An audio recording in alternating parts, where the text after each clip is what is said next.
ముందుగా స్టవ్ మీద కళాయి పెట్టుకొని ఆ తర్వాత కొద్దిగా మనకు సరిపడంత ఆయిల్ పోసుకొని ఆ తర్వాత ఒక ఉల్లిగడ్డ, కొన్ని పచ్చిమిర్చి ఆయిల్లో fry light colour brown colour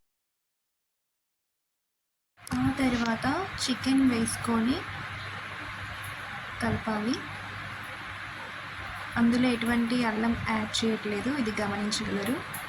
అల్లం యాడ్ చేస్తే బుడంకాయ వేస్తాం కాబట్టి కొంచెం చేదుగా అనిపిస్తుంది, అందువలన అల్లం వేయట్లేదు.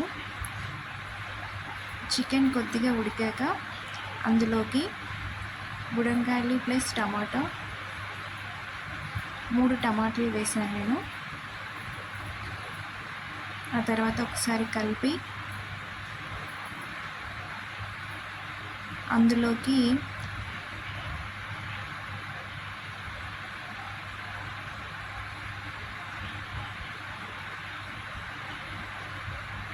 మనకి కావలసినంత కారం వేసుకోవాలి. నేనైతే 1 స్పూన్ వేసాను కారం, ఎందుకంటే పచ్చిమిర్చి ఇంతకుముందు వేసాను కాబట్టి.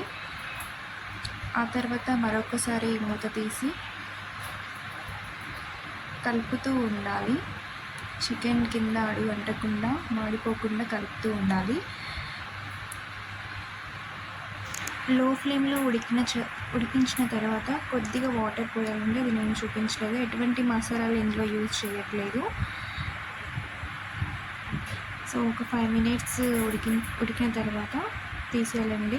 ఈ వీడియో మీకు నచ్చినట్లయితే మీ ఫ్రెండ్స్ అందరికీ షేర్ చేయండి. థ్యాంక్ యూ అండి. ఎంతో టేస్టీకరమైనటువంటి చికెన్ బుడంకాయ అనేది రెడీ అయింది.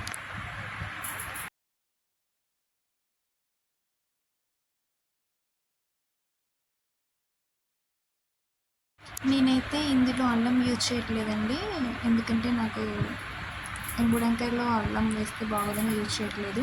అల్లము ప్లస్ మసాలాలు ఏది కూడా యూజ్ చేయట్లేదండి. ఒకసారి మీరు కూడా ట్రై చేసి చూడండి, ఎంతో టేస్టీకరంగా ఉంటుంది. Thank you.